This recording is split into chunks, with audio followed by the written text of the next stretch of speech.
All right, welcome to this explainer. Think of this as your ultimate character select screen before you load onto the Rift. If you've been desperately searching for a completely stress-free way to climb the ranked ladder in the 2026 season of League of Legends, you are in exactly the right place. We're going to map out the absolute most reliable, high-impact champion pool that will let you actually focus on winning the game, rather than, fighting your own keyboard. So here is our game plan for today. We're covering all 5 roles: top lane, jungle, mid lane, ADC, and finally support. Let's just dive right in. I completely understand that overwhelming feeling, right? You load up the client, you stare at this massive roster of over 170 champions, and you just kind of freeze. It's literally like walking into a restaurant with a 50-page menu when all you really want is a good meal. You just want to lock in, load up the game, and get that victory screen without making a fool of yourself.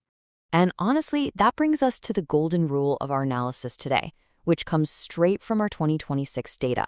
The golden rule is this: a simple champion played well will beat a hard champion played badly. It really is that straightforward.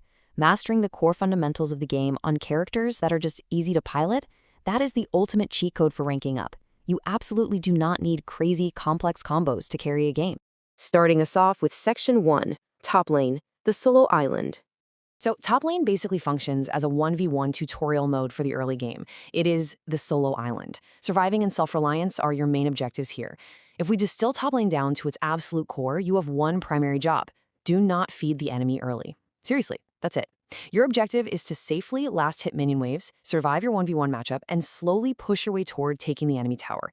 It's all about consistency and wave management. Flashy plays? Leave those at the door. And when we dig into the patch 16.6 metrics for Emerald plus ranks, we see these incredibly forgiving champions completely dominating the top 5 spots. Garen is sitting at a massive 53.6% win rate, and Malphite is right on his heels at 52.5%. These aren't just low-rank stompers anymore. They are actively winning games in high-tier play right now. It's crazy. Let's actually break down exactly why Garen works so well.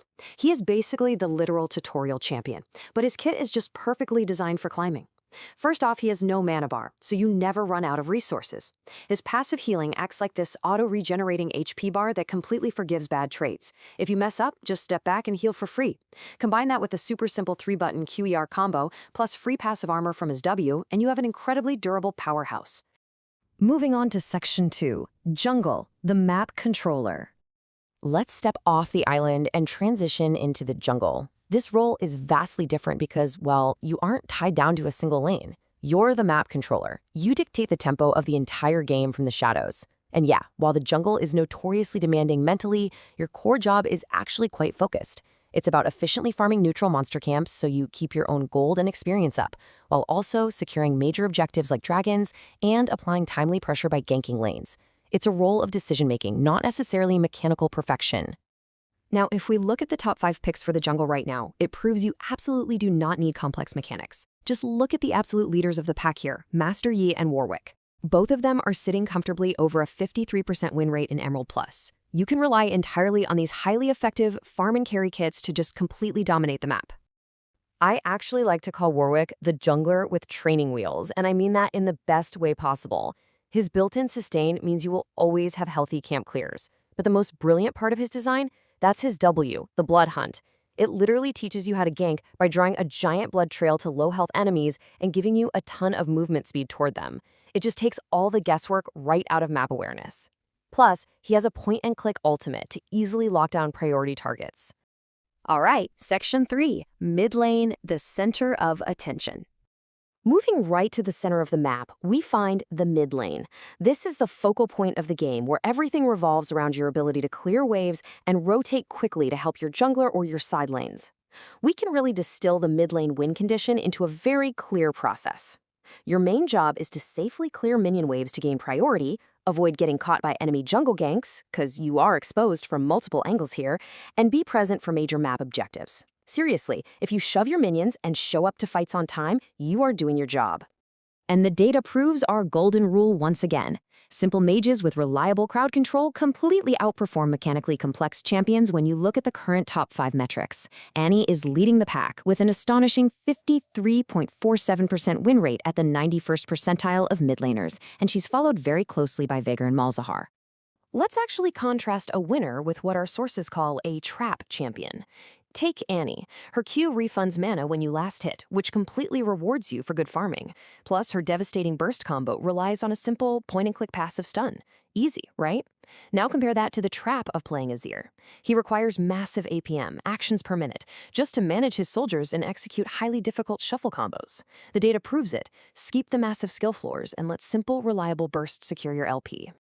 Section 4. ADC, the Fragile Damage Dealer. Let's head down to the bottom lane to discuss the ADC, the Attack Damage Carry. This is the Fragile Glass Cannon class. Think of yourself as a ticking time bomb, meant to scale into a devastating force in those late-game team fights. The crucial point here is that high CS, your creep score, last hitting those minions, and low deaths are literally the only stats that matter for an ADC's success.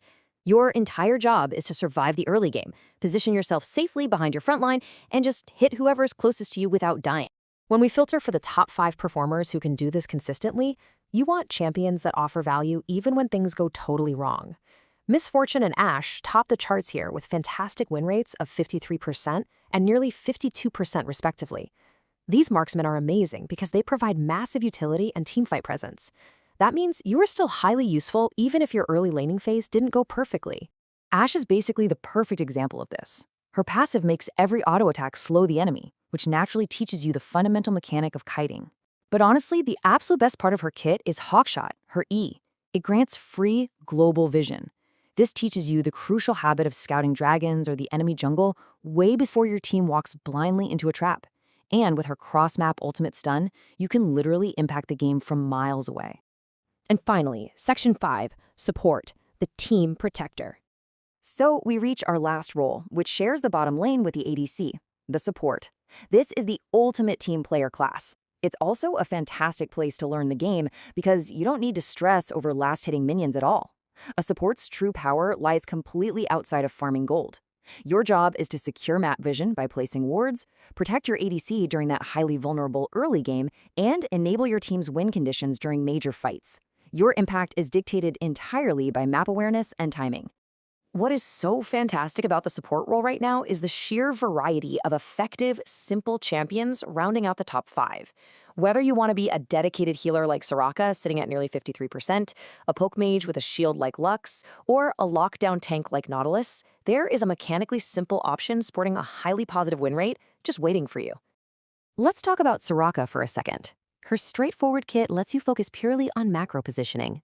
You have a dedicated W to heal allies, an E silence to totally disrupt diving enemies, and a global ultimate that can literally save teammates on the exact opposite side of the map. Playing Soraka essentially trains you to constantly watch the minimap and team health bars. Those are critical skills that will absolutely make you a better player overall. So we've mapped out the absolute best top 5 picks for every single role. These are champions that strip away mechanical stress and let you focus purely on mastering the game itself. The data is super clear on this. Simplicity wins. So my final question to you is, which of these reliable, high win rate champions are you going to lock in for your very next match? Skip the trap champions, trust the fundamentals, and enjoy the climb. Thanks so much for joining me on this explainer, and I will see you on the Rift.